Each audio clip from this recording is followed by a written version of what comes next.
चलो ये ध्यान देना इधर।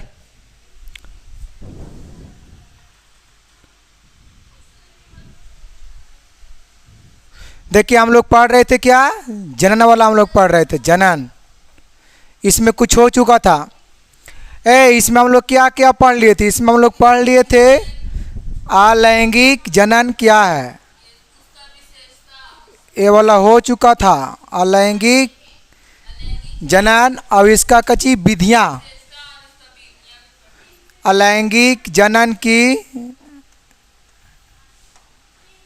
अलैंगिक जनन की विशेषता, विशेषता हम लोग पढ़ लिए थे और विधियां ही पढ़ लिए थे। देखिए इसका विशेषता में क्या क्या था पता है? इसका विशेषता में था कि इसका, हाँ धीरे धीरे, आनुवांशिकता गुण क्या होता है? आनुवांशिकता गुण समान होता है।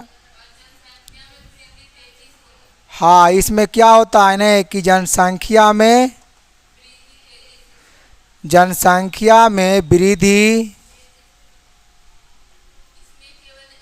वृद्धि तेजी से होता है। और इसमें केवल एक ही जनक, इसमें केवल एक ही जनक भाग ले सकता है। कह सकते हैं एक ही जनक भाग ले सकता है। इसमें क्या न होता है? तो इसमें बताए थे चौथा में कि इसमें क्या होता है, इसमें निषेचन की क्रिया, निषेचन की क्रिया नहीं होता है। और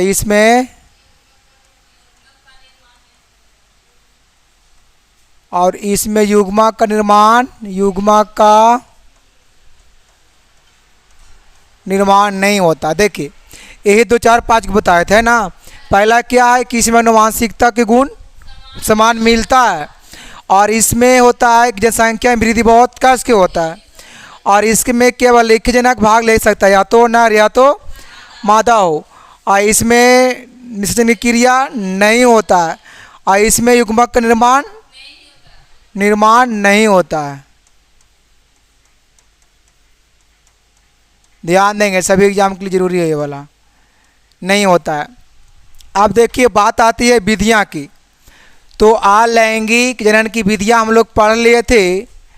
अलैंगिक जनन की विधियां, अलैंगिक जनन की विधियां हम लोग पता है क्या क्या पढ़ लिए थे? पहला हम लोग पढ़े थे विखंडन। इसमें ही 2 गो होता है, एक बताए होंगे द्विविखंडन, अब एक तो है बहुविखंडन। सेकेंड में हम लोग पढ़े थे मुकुलन, फिर हम लोग पढ़े थे कायिक, फिर पढ़े थे बीजाणु जनन। क्या हुआ? एगो होता है अपखंडन। क्या विधियां हम लोग पढ़ लिए थे? देखिए ये वाला 5 विधियां 8वां क्लास में साइंस में ही पढ़ना होता है, ये 8वां क्लास के साइंस में ही पढ़ना होता है। जबकि आपको हम इस जनन वाला में एक और वीडियो बन चुका है, इसके पहले हम लोग 2 चीज़ को पढ़ लिए थे। एक अलैंगिक जनन की क्या विशेषता हम लोग पढ़ लिए थे, और फिर क्या पढ़े थे? इसका विधियाँ। ठीक है, तो मैंने बताया विधियाँ में क्या क्या था। जान कि इसको एक बार जरूर देखने का प्रयास करेंगे, आपकी सारा क्लियर हो जाएगा। ठीक है, अब आइए हम लोग चलते हैं कहाँ से? लैंगिक जनन से। आइए हम लोग को पढ़ना है लैंगिक जनन। कहता है कि जनन की वह विधियाँ हैं जिसमें 2 भिन्न लिंग नर और मादा भाग लेता है। देखिए लैंगिक में क्या होता है कि इसमें नर और मादा भाग लेता है, लेकिन दोनों क्या होता है? अलग अलग होता है ना। दोनों क्या होता है? लैंगिक में क्या बोलना, इसमें नारा मादा दोनों भाग लेता है, लेकिन दोनों क्या होता है, अलग अलग होता है, तो उसे क्या कहते हैं, लैंगिक जनन कहते हैं। कहता है इसमें देखो लिखा है कि जिसमें नारा मादा जनकों के द्वारा अलग अलग प्रकार के युग्मक का निर्माण होता है। नर युग्मक को शुक्राणु, नर युग्मक में क्या होता है, शुक्राणु होता है, और मादा में क्या होता है, अंडाणु होता है। ये आपको हम आगे बताएंगे। दोनों को आपको पता है जब ये दोनों जब मिलता है, जब मिलने के बाद क्या करता है, पहले करता है निषेचन, है ना, और उसके बाद क्या बनता है, जायगोट। मतलब क्या होता है, इसमें है कहीं पे नहीं लिखा हुआ है, हाँ युग्मक, युग्मनज की युग्मक, हाँ तो यहाँ इससे क्या बनेगा, युग्मनज, क्या बनेगा, युग्मनज। मतलब जायकोट इंग्लिश में उसको बोलते हैं,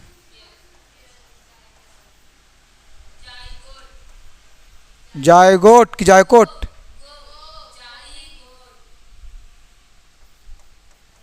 जायगोट का निर्माण करता है दोनों को मिलने से। युग्म जनन, युग्मनज, सही तो लिखल है ना, नहीं रहना है, ये है जायगोट है, एगो है, एगो है, एगो है।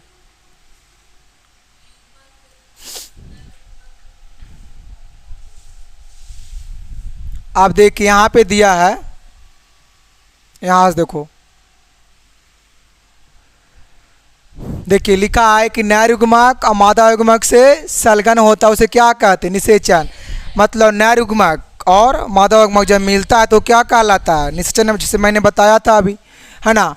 और कहता है कि निषेचन के फलस्वरूप युग्मनज का निर्माण होता है, और निषेचन के फलस्वरूप कुछ होता है, युग्मनज का निर्माण ये हम बताए थे ना, अभी जस्ट बताए हैं, है ना। एक शुक्राणु, अब एक क्या बताएं अभी, अंडाणु, ये दोनों मिलता है तो पहले क्या बनता है, निषेचन हो, क्रिया होता है निषेचन की, और इससे फिर क्या बनता है, देखिए यहाँ पे बात कह रहा है ना, देखिए अभी बता रहे थे युग्मनज बनता है।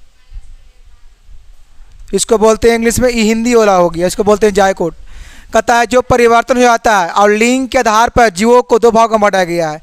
देखिए लिंग के आधार पर जीवों का भाग में बांटा गया है, दो भागों में। एक कौन है, हाँ एक है एक लिंगी और एक है एक लिंगी और द्विलिंगी। आप जानेंगे कि एक लिंगी क्या होता है, तो कहता है वैसे जीव जिनमें नर और मादा अलग अलग जीव में पाए जाते हैं। मतलब सही बात है, एक लिंगी मतलब जिसमें, ऐसा भी कह सकते हैं एक लिंगी मतलब जिसमें एक लिंग का हो, जैसे नर है तो भाई एक लिंग का न है, या तो नर चाहे तो मादा, दोनों तो अलग अलग है, जिन्हें दोनों में लिंग क्या है, एक ही है, लेकिन दोनों बिल्कुल अलग अलग है। इसलिए कहता है कि वैसा जीव जिनमें नर और मादा अलग अलग जीव में पाए जाते हैं, और जो जीव केवल शुक्राणु उत्पन्न करता है, जो जीव केवल शुक्राणु उत्पन्न करता है उसे कौन जीव कहते हैं, नर जीव कहते हैं। क्योंकि नर में ही क्या होता है, शुक्राणु होता है, और मादा में क्या होता है, अंडाणु होता है। तो बाबू जो जीव अगर केवल शुक्राणु उत्पन्न करता है उसे क्या कहेंगे, नर जीव कहेंगे, और जो अगर अंडाणु उस पर उत्पन्न करता है उसे क्या कहेंगे, मादा जीव कहेंगे। क्या बहुत हल्का है कि नहीं है, बहुत हल्का। जैसे में देखिए, जैसे में यहाँ पे दिया है, जैसे में पपीता एग्जाम में आता है, ऑब्जेक्टिव में पपीता एक केचुआ वाला आता है, दोनों फेमस चीज़ है, और दोनों को बहुत बार पूछा है, चाहे तो इंटर को चाहे तो 12 को, दोनों में बहुत बार आया ये वाला क्वेश्चन। पपीता वाला ऐसे पूछेगा कि इनमें से कौन एक लिंगी है, ऐसे आता है ऑब्जेक्टिव में, है ना। और उसमें डाल देगा पपीता, डाल देगा केचुआ, डाल देगा कबूतर, वैसे कुछ करके डाल देता है, तो ऑप्शन के अनुसार लगाना आपको पड़ता है। तो इसमें क्या है, पपीता क्या है, एक लिंगी है, तरबूज क्या है, एक लिंगी है, मनुष्य भी क्या है, एक लिंगी है, हाथी भी क्या है, घोड़ा क्या है, ये सब एक लिंग वाला जंतु है। ये सब कैसा ना है, एक लिंग वाला जीव जंतु है कि नहीं।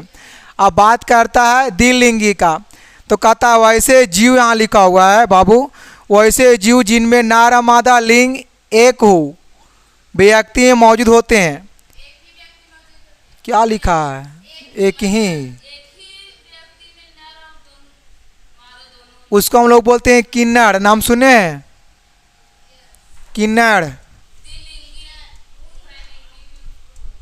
किन्नर में क्या होता है? दोनों होता है। उन्ना, हाँ, किन्नर। कथा इसमें देखो लिखा हुआ नहीं है कि वैसा जो जिनमें नर मादा का लिंग एक ही व्यक्ति में होता, उसमें नर भी होगा, उसमें मादा भी वही होगा, इसलिए उन्हें क्या कहेंगे? द्विलिंगी या तो उभयलिंगी। देखिए एग्जाम में ये वाला बहुत काम आता है द्विलिंग, लेकिन ज़्यादा पूछता है उभयलिंगी करके पूछता है। आपको पूछ देगा कि इनमें से कौन उभयलिंगी है ना, पूछता है इनमें से कौन उभयलिंगी है, ये वाला पूछा है क्वेश्चन में। ठीक है, देखिए कौन सी आता है इसमें, हम लोग आगे इसमें पकड़ेंगे। ठीक है, आगे इसमें होगा।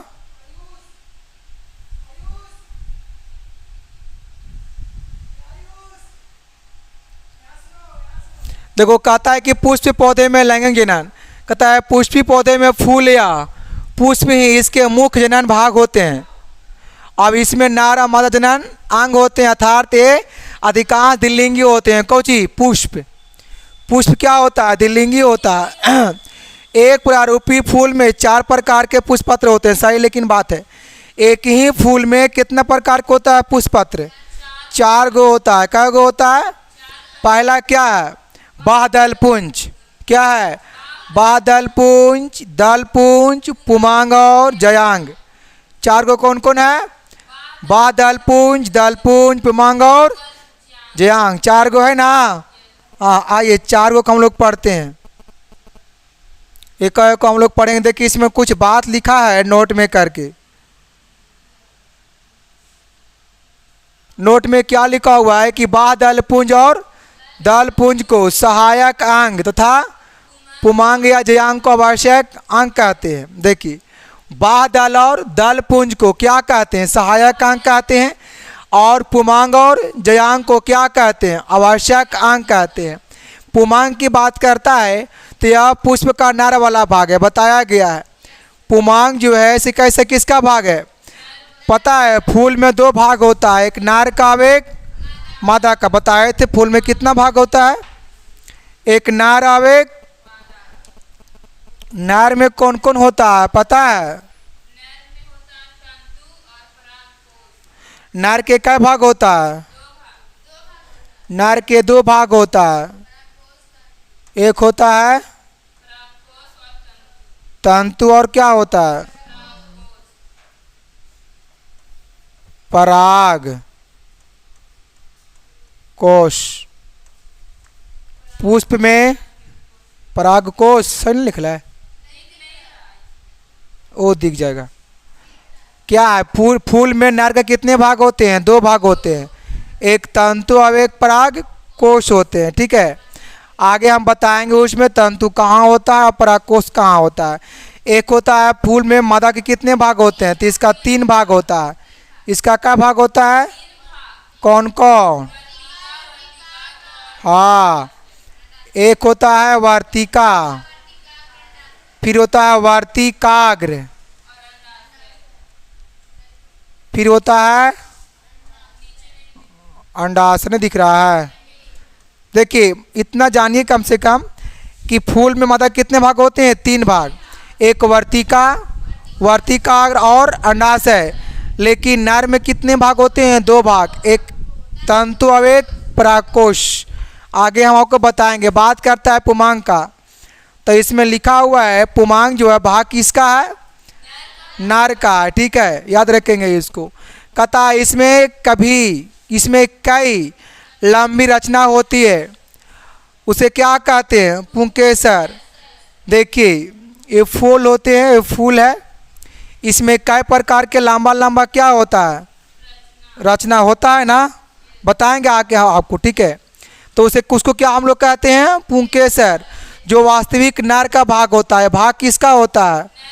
कहता है प्रत्येक पुंकेसर में 2 मुख्य भाग होता है। प्रत्येक पुंकेसर में कितना भाग होता है? एक तंतु और एक पराग। पुंकेसर के जो भाग होता है वही होता है नर का भाग। वही होता है किसका भाग? इसलिए यहाँ पे बात लिखा हुआ है, प्रत्येक पुकेसर में 2 भाग होते हैं। पुकेसर कहने का मतलब वो नर का ही भाग आता है ना, वही है। देखिए कौन कौन भाग होते हैं, एक तंतु आवेग पराकोष। कहता है तंतु कैसा होता है, या लचीला होता है और पतला होता है और लंबा होता है और डोरों की समान होता है, मतलब पतला होता है, वो डोर के जैसा धागा नियन रहता है, पतला पतला। और पुष्पासन से कुछ होता है वो, मतलब उससे वो कनेक्ट रहता है, मतलब जुड़ा हुआ रहता है। वो किससे, कोची तंतु, तंतु किससे जुड़ा हुआ रहता है, एक कैसा होता है, लंबा होता है, डोरे जैसा पतला होता है, कह सकते हैं लचीला होता है। बात करता है किसका, पराग। कहता या तंतु के अग्र भाग में अवस्थित रहता है। अग्र भाग मतलब समझ में आता है, आगे वाला भाग। अग्र मतलब क्या होता है, तो परागकोश जो है इसे तंतु के आगे वाला भाग में स्थित रहता है, अवस्थित रहता है। और इनमें परागकण रहता है, मतलब इसमें कुछ होता है नर युग्मक। किसमें होता है नर युग्मक, परागकोश में। परागकोश में कौन युग्मक होता है, नर युग्मक। यहाँ लिखा है युग्म, वही होता है, नर युग्मक की बात कर रहा है। बात करता है ज्यांग का, या पौधा या मादा का भाग है। देखिए ज्यांग वाला जो है भाग है, किसका भाग है, मादा का भाग है, कोची ज्यांग वाला। अब कहता है एक या एक से अधिक स्त्री केसर का बना होता। देखिए एक या एक से अधिक स्त्री केसर का बना होता है, और स्त्री केसर वास्तविक मादा भाग होता है। और देखिए स्त्री केसर जो होता है भाग किसका होता है, वास्तविक मादा का भाग होता है, क्योंकि ज्यांग किसका भाग है, मादा का भाग है। इसमें कहता है कि प्रत्येक स्त्री केसर में कितने भाग है, मैंने बताया था अभी शुरुआत में। स्त्री केसर मतलब मादा के भाग पूछ रहा है। देखिए कभी कभी पूछेगा इसमें पुरुष की भाग कितने होते हैं, पुरुष के भाग पूछेगा, या तो नार का भाग पूछ देगा, या तो पूछेगा किसका भाग, पुंकेसर का भाग। तो इससे डरना नहीं है, ये तीनों के अगर पूछ देना तो ये तीनों का भाग क्या होता है, 2। और ये तीनों का कहने का मतलब एक ही जवाब है, 2। 2 कौन कौन नहीं बताए थे हम, एक तंतु और एक पराग कोश है, एक तंतु और एक पराग। अब उस तरीक़ा से पूछेगा यहाँ पर ही कि स्त्री का कितने भाग है फूल में, या तो पूछ देगा कि मादा कितने भाग है पुष्प में, या तो पूछ देगा कि स्त्री केसर का कितने भाग है। तो इससे कन्फ्यूज नहीं होना है, इसका पूछने का तात्पर्य एक ही है। ये तीनों का कहने का मतलब एक ही है, तीनों का असर क्या होगा, 3 ही होगा, है ना। कितने होते हैं इसमें भाग, 3 भाग होते हैं। कौन कौन बताए थे, वर्तिकाग्र, वर्तिका और अंडाशय। वर्तिकाग्र, वर्तिका और अंडाशय। सबसे ऊपर कोची होता है, वर्तिकाग्र। इसको सबसे आसान बताया गया था, है ना। हर कोई दूसरे कोची में ऊपर में है। देखिए आइए जानते हैं। तो फूल के स्त्री केसर में कितने भाग होते हैं, देखिए ना, जानते इसलिए तो हम भी अभी जान ही रहे थे, कुछ गड़बड़ी है इसलिए जानते यहाँ से कोची होता है। तो स्त्री केसर कितने भाग होते हैं फूल में, 3 भाग होते हैं। पहला क्या पढ़ना है, अंडाशय। क्या पढ़ना है, अंडाशय पढ़ना है। अंडाशय में कहता है कि स्त्री केसर का आधारित भाग है। ये भाग किसका है, कौन भाग है, अंडाशय। कहता है जो पुष्पासन से जुड़ा होता है, जुड़ा है किससे, पुष्पासन से। अब अंडाशय से एक लंबी नली जैसी रचना निकालता है। देखिए ये निकला हुआ कहाँ से है, अंडाशय से एक लंबी जैसी कुछ निकलता है, रचना निकलता है, जिसे कुछ कहते हैं। देखिए आगे बताएंगे हम, देखिए आगे बताएंगे। देखिए यहाँ पे वर्तिका की बात कर रहा है, वर्तिका की बात नहीं कर रहा है। देखिए वर्तिका कहाँ से निकलता है बाबू, अंडाशय से निकलता है। कहाँ से निकलता है वर्तिका, अंडाशय से निकलता है वर्तिका। और कहता है कि वर्तिका के शिखर पर फूल हुई छोटी, देखिए वर्तिका के शिखर पर फूल हुई, यहाँ पे देखेंगे, ठीक है। वर्तिका के शिखर पर, चोटिया का मतलब बात कर रहा है, सबसे ऊपर की बात कर रहा है। तो शिखर पर फूल हुई चोटी, चिपट्टी लिखल है यहाँ पर ही, अच्छा, चिपटी एवं चिपचिपी रचना होती, जिसे क्या कहते हैं। देखिए बात कर रहा है यहाँ की, बात कर रहा है, यही ना बात कर रहा है। तो यहाँ पे जो भाग जो होता है चिपचिपा ऐसा वर्तिका के जस्ट ऊपर की भाग की बात कर रहा है। तो वर्तिका के ऊपर वाला भाग को हम लोग क्या कहते हैं? वर्तिकाग्र कहते हैं। बताया गया था है ना, वर्तिकाग्र के ऊपरी वाला भाग को क्या कहते हैं? वर्तिकाग्र कहते हैं। वो कैसा होता है? तो चिपचिपा ऐसा रचना होता है, उसमें थोड़ा पीला पीला नियन रहेगा। वो कैसा रहेगा? वो वाला पीला नियन रहेगा, उसको क्या कहेंगे? वर्तिकाग्र कहेंगे। ठीक है, जैसे मैं यहाँ पे देखिए, ये देखिए पूछता है ये वाला एग्जाम में आता है ये वाला। ये देखिए फूल का इमेज है ना। ये देखो बच्चों, अब इसमें हमको समझना है। ये देखिए फूल का इमेज है। अब इसमें हमको इस बात को लेकर समझना है। देखिए ये जो देख रहे हैं ये क्या है? इसको नाम क्या है? बादल। ये क्या है? ये बादल है। बादल मतलब सबसे बाहरी वाला पत्ता है। ये क्या होता है ना, इसका समय आने पर टूट करके नीचे गिर जाता है। सबका एक समय आता है जो टूटने पर वो गिर जाता है। बात करता है किसका? अंडाशय। देखिए इसमें अंडाशय कहाँ है? देखिए अंडाशय है यहाँ पे। ये देखिए यहाँ पे क्या है? अंडाशय दिख रहा है। अब देखिए उसके अंदर में क्या बनता है? बीजांड। सही बात है कि नहीं? हम लोग इसमें पढ़े थे। देखिए पुंकेसर के कितने भाग होते हैं? एक परागकोश और एक तंतु। देखिए परागकोश कहाँ होता है? आई परागकोश के नीचे वाला भाग को क्या बोलते हैं हम लोग? तंतु बोलते हैं। लेकिन स्त्रीकेसर कितने भाग होते हैं? 3 भाग होते हैं। कौन कौन?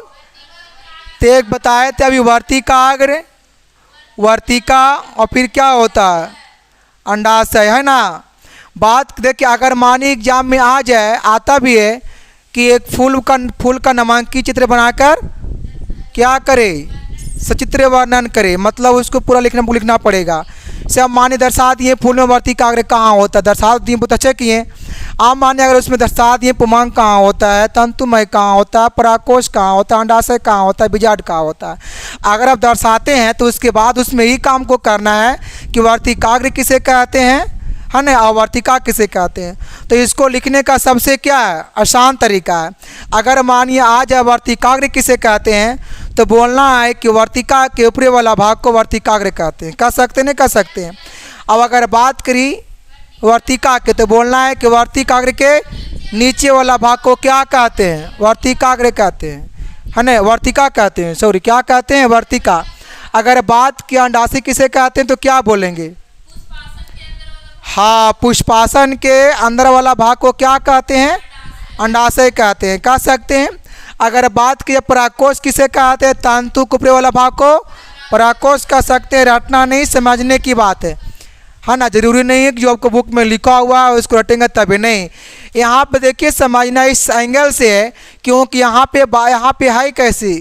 यहाँ पे हर कहीं न कहीं दूसरे की कोई ऊपर और नीचे है। तो हमको परिभाषा भी वैसे ही बनाना है, ऊपर और नीचे ही करके, तो मेरे पास करके काम चला देना है एग्जाम में। ठीक है, तो परागकोश किसे कहते हैं? तो तंतु के ऊपर वाला भाग को परागकोश कहते हैं। तंतु किसे कहते हैं? परागकोश के नीचे वाला भाग को तंतु कहते हैं। यहाँ तक कोई दिक्कत? देखिए इसमें 2-3 बात है। इसमें नार के कितने भाग हैं? नार के 2 भाग हैं, एक तंतु और एक परागकोश है। और मदा कितने भाग है? 3 भाग है। कौन कौन? वर्तिकाग्र, वर्तिका और अंडाशय। और 2 गो उसका और 3 गो इसका, 3 दू ये 5 गो के आप समझ जाइए। 5 गो का परिभाषित के साथ साथ, परिभाषा के साथ साथ ये 5 आखिर है क्या? अगर ये 5 अगर समझते हैं तो बस आपको बायोलॉजी में 5 नंबर फिक्स रहेगा। यहाँ से ये जब भी आएगा 5 नंबर आप ले पाएंगे। बट ये 5 को जानिए, बाकी आप सभी को पता रहता है। बादल किसको कहते हैं? बादल मतलब सबसे बाहरी वाला की बात कर रहा है, तो बादल अब कई वाला हो गया। अब अंडाशय की बात कर रहा है, तो अंडाशय पुष्पासन का जो कुछ होता है अंदर में होता है। देखिए है ना यहाँ पे। और वृत्त तो पता है, जहाँ से हम लोग किसी चीज़ को काटते या तोड़ते हैं, काटते जिससे कोई यहाँ पर कलम का क्या होगा? वृत्त वाला काल आएगा। जिसको हम लोग जहाँ से कुछ ही करते हैं उसको काटते हैं, तो वृत्त कैसा बन जाता है काटने के बाद। ये आपका क्या रहा? पुष्प के बारे में रहा। ठीक है,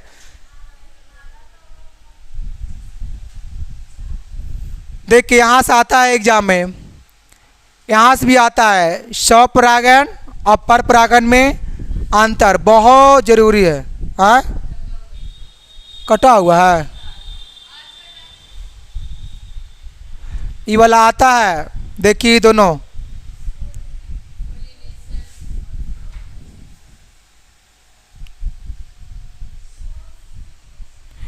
पोलिनेशन इसमें कितने होते हैं? दो होते हैं, एक सेल्फ पोलिनेशन होता है, एक cross, self and cross pollination. बात करता है पोलिनेशन परागकण की बात कर रहा, परागकण पढ़ेंगे, क्या पढ़ेंगे? परागन, परागन, परागन। कहता है पराग, क्या लिखा हुआ पर? परागकणों के परागकोश से, परागकणों के परागकोश से निकाल करके, को निकाल रहा है कहाँ से? परागकोश। परागकोश देख रहे हैं, तंतु के ऊपर वाला भाग, नीचे वाला तंतु के ऊपर वाला भाग की बात कर रहा है। तो निकाल कर उसी पुष्प या तो उसी जाति के, फूलवा मतलब वही रहेगा लेकिन जातिया होकर वही रहेगा, लेकिन फूलवा अलग रहेगा। जात क्या रहेगा? वही, लेकिन फूल अलग रहेगा, दो रहेगा। ये यहाँ पर बात कर रहा है, आगे बताएंगे आपको हम, ठीक है। तो निकाल कर उसी पुष्प या तो उसी जाति के दूसरे पुष्प के कहाँ पहुँचता है? कौची पहुँच रहा है? कहाँ से निकाल करके? हाँ, परागकण कहाँ से निकाल रहा है? कहाँ से निकाल रहा है? अब परागकोश से निकल कर कहाँ पहुँचेगा? वर्तिकाग्र देख रहे हैं, कहाँ पे है? सबसे ऊपर है, सबसे ऊपर कौची है? वहाँ क्या पहुँच रहा है? परागकण। कहाँ से निकाल करके? कहाँ से निकाल करके? ए लड़की, कहाँ से निकाल करके कहाँ पहुँच रहा है? अब पहुँच रहा तो या तो उसी फूल पर या तो उसी जाति के, मतलब दूसरा फूल के कहाँ? वर्तिकाग्र पर पहुँच रहा है। आइए देखिए, इसमें जानेंगे हम लोग। कहता है या दो प्रकार का होता है। परागन कितने प्रकार के होता है? दो प्रकार का होता है, एक स्वपरागन है, एक, जैसे कि हम लोग पढ़े थे कि पोषण कितने प्रकार के होते हैं, एक स्व पोषण है, एक पर पोषण। जस्ट वैसा ही है इसका भी फर्क। देखो तो, सवाल तो वैसा ही है लेकिन काम दोनों का क्या है? अलग अलग है, ठीक है। आइए देखिए इसका काम क्या होता है। कहता है स्वपरागन में, इसमें कहता है कि जब एक ही पुष्प, बात क्या कर रहा है? जब एक ही पुष्प के परागकण, एक ही पुष्प के फूल एक ही को है, तो एक ही पुष्प के परागकण, एक ही पुष्प के परागकण उसी पुष्प के कहाँ पहुँचता है? ये फूल को चेंज नहीं कर रहा है, ये फूल को चेंज कर, इसमें कहा क्या रहा है कि जब एक ही पुष्प के परागकण, एक ही पुष्प के, और उसी पुष्प के कहाँ पहुँचेगा परागकण? कहाँ पहुँचेगा? वर्तिकाग्र पर। या तो उसी पौधा के अन्य या उसी पौधा के अन्य पुष्प के, अरे पहुँच रहा है कहाँ? देखो इसमें दो बात पकड़ना है, इसमें पहुँच रहा है उसी फूल पर, और उसी फूल के कहाँ पहुँच रहा है? वर्तिकाग्र पर। कौची पहुँच रहा है? परागकण पहुँच रहा है। कहाँ पहुँच रहा है? लेकिन कहाँ पहुँच रहा है? उसी फूल के वर्तिकाग्र पहुँच रहा है। यहाँ फूल चेंज नहीं हो रहा है। फूल क्या है? फूल क्या है? एक ही है बस। से मानिए फूल एक ही है, देखो ऐसे इस तरीका से है, देखो यहाँ पर ही देखिए पुष्प क्या है? एक ही है, फूल तो आपका वही है। अब यहाँ से परागकण उड़ा, यहाँ से कुछ निकला, मतलब वही यहाँ से निकला परागकण, यहाँ से निकला वो कहाँ जाएगा? यहाँ आएगा, तो फूलवा वही है ही। हाँ, ये पूरा फूलवा वही है। हम फूल यहाँ ही नहीं कि, देखिए यहाँ पे नहीं कि हम फूल दो को ले रहे हैं, फूल एक ही को है ही। फूल क्या है? पुष्प यहाँ पे एक ही को है, दो को नहीं ले रहे हैं पुष्प को हम, ठीक है। यहाँ बता रहे हैं पुष्प, पूरा पुष्प क्या है? एक पुष्प है। पुष्प क्या है? अब यहाँ से क्या निकला? यहाँ से निकला, वो कहाँ गया? बस यहाँ से, लेकिन गया, लेकिन इसी पुष्प पर जा रहा है, दूसरा पुष्प पर नहीं जा रहा है, इसी पुष्प पर जा रहा है। कोई जा रहा है? परागकण। कहाँ जा रहा है? तो वर्ती। इसलिए जब अगर आ जाए कि पर परागन क्या है, तो बोलना है कि जब एक पुष्प की सॉरी क्या पढ़ा रहे हैं, स्वपरागन। क्या पढ़ा रहे हैं? स्वपरागन। अगर आ जाए कि स्वपरागन स्वपरागन क्या है, तो बोलना है कि जब एक ही पुष्प के परागकण, क्या बोलना है? जब एक ही पुष्प के परागकण और उसी पुष्प के कहाँ पहुँचेगा, तो उसे क्या कहेंगे? उसे क्या कहेंगे?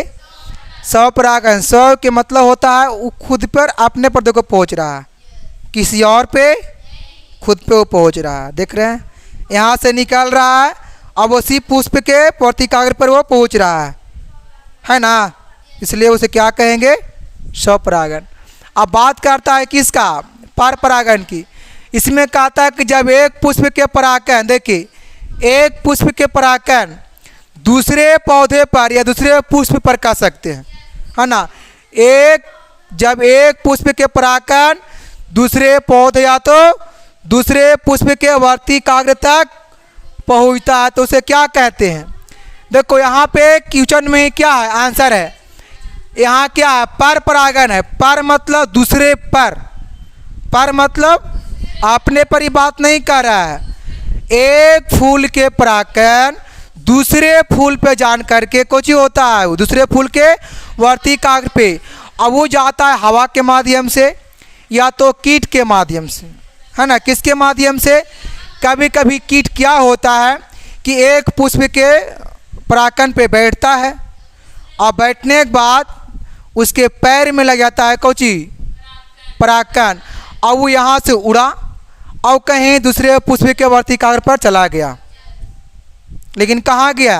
दूसरे पुष्प के चला गया। कहाँ? किस पर? वर्तिकाग्र पर गया, तो उसे क्या कहेंगे? पर परागन। पर परागन में बोलना है कि जब एक पुष्प के परागकण दूसरे पुष्प के वर्तिकाग्र पर पहुंचता है, तो उसे क्या कहते हैं? पर परागन। ये वाला बहुत जरूरी है, स्वपरागन और परपरागन, ये वाला आता है। क्या हुआ?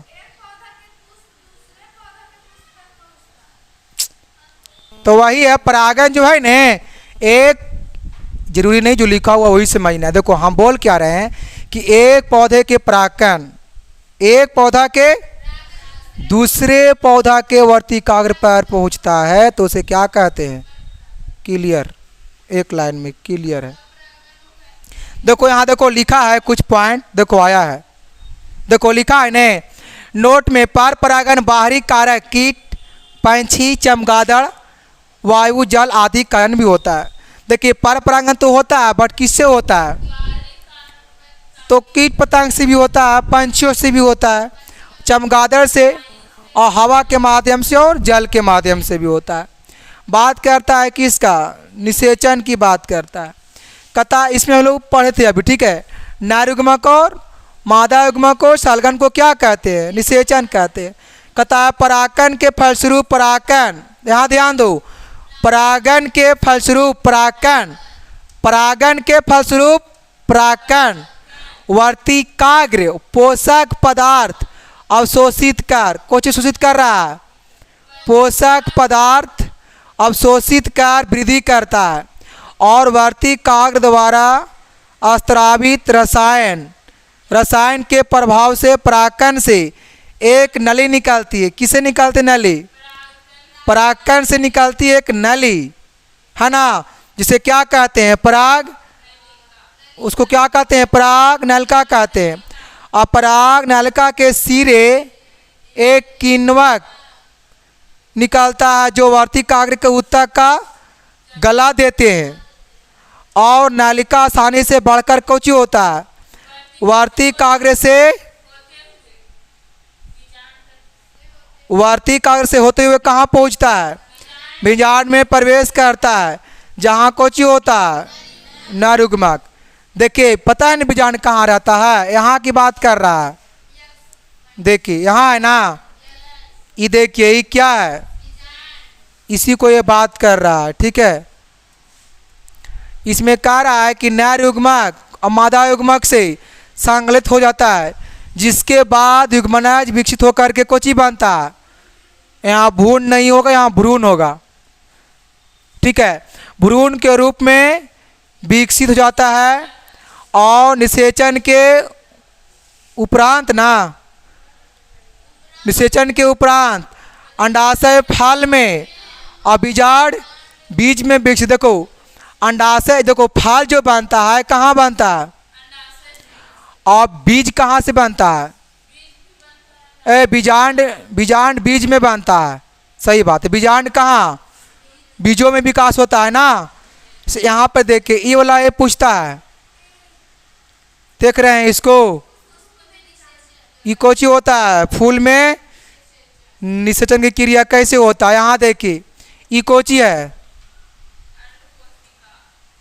अंड, ये देखिए अंड कोशिका की बात कर रहा है। कौन कोशिका की बात कर रहा है, अभी क्या है, बीजांड है। इसमें देखिए, इसमें बात ये आता है, सबसे ऊपरी वाला भाग को हम बताए थे क्या बोलते हैं, वर्तिकाग्र, क्या बोलते हैं, और उसका नीचे वाला भाग को क्या बोलते हैं, वर्तिकाग्र, और उसका अब इसका नीचे वाला भाग को क्या बोलते हैं, इसलिए अभी बताए थे हम। ठीक है, आप इसको जानिए। अब बाकी वाला सबसे हल्का देखो आया ना, पराग नलिका वाला, देखिए, और इसका ऊपर वाला कुछ ही बोलते हैं। ये देखिए ये सब क्या दिख रहा है, ये सब क्या है, ये वाला क्या है, परागकण है। यहीं से तो निकलता है परागकण, और जाता कहाँ है, जाता कहाँ है, वर्तिकाग्र पर। कहाँ जाता है वो वाला परागकण निकल करके, वर्तिकाग्र पर जाता है। और इसमें क्या कह रहा है, यही है ना, बात कर रहा है मनुष्य का प्रजनन तंत्र। कहता है कि मनुष्य एक लिंगी प्राणी है। मनुष्य कैसा है, मनुष्य जो है से एक लिंगी प्राणी है। उसमें कई लिंग होता है, मनुष्य में एक लिंग होता है। ठीक है, कहता अर्थात नर जनन अंग और मादा जनन अंग अलग अलग व्यष्टि में पाए जाते हैं। सही बात इसमें लिखा है, नर जनन अंग और मादा दोनों क्या होता है, अलग अलग होता है। दोनों क्या होता है, अलग अलग। अब इन्हीं जनन अंगों के आधार पर मनुष्य पर नर या मादा, हाँ, जनन अंग के आधार पर कुछ होता है, मनुष्य नर या मादा कहलाता है। किसके आधार पर कहलाता है, जनन अंग के आधार पर। बात करता है किसका, किशोरावस्था, जो कि हम लोग 6-7 में ही पढ़ते हैं। कौन अवस्था है, किशोरावस्था। आइए थोड़ा सा जान लेते हैं किशोरावस्था क्या होता है। ठीक है, बात करता है किशोरावस्था, कहता है मानव जनन अंग, मानव जनन अंग 11 से लेकर के 13 वर्ष में परिपक्व एवं क्रियाशील होने लगता है। देखिए मनुष्य जो होता है 11 से लेकर के 13 की बात कर रहा है। 11 से 13 वर्ष की उम्र में उसका जो अंग जो होता है मनुष्य का, वो कैसा बन जाता है, जनन अंग बन जाता है। जनन अंग कहने का मतलब जनन करने की क्षमता उसमें हो जाता है और क्रियाशील होने लगता है।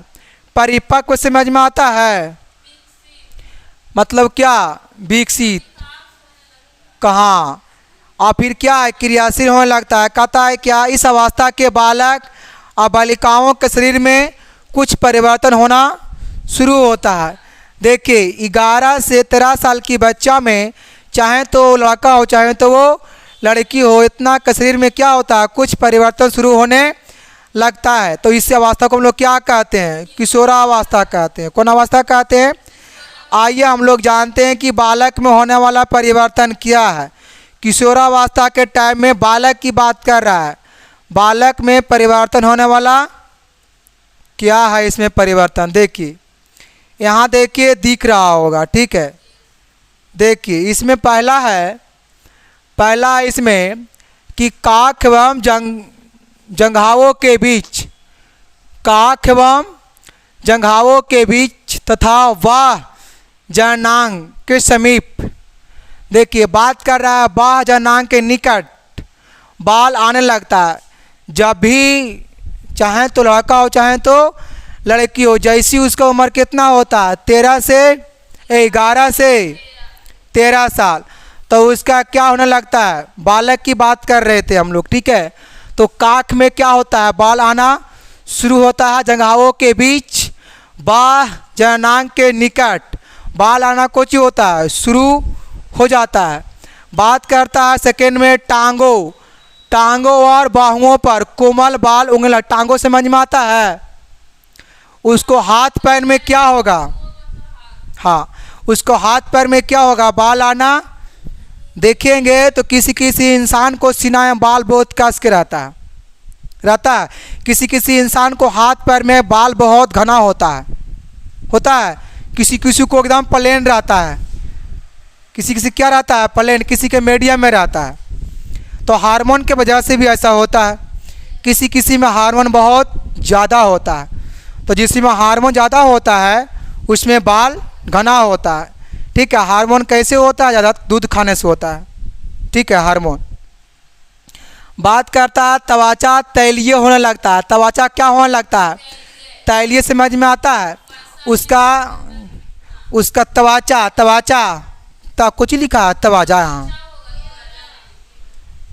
देखो हम पढ़ रहे हैं, सही लिखा हुआ गलत है, यहाँ कुछ होगा त्वचा। उसको त्वचा में कुछ आने लगता है, तैलीय होने लगता है। तैलीय मतलब वासायुक्त एक तरीक़ा से कह सकते हैं। धीरे धीरे उसका त्वचा क्या होगा, कठोर होने लगेगा, कठोर होता है त्वचा। बंद करो इसको।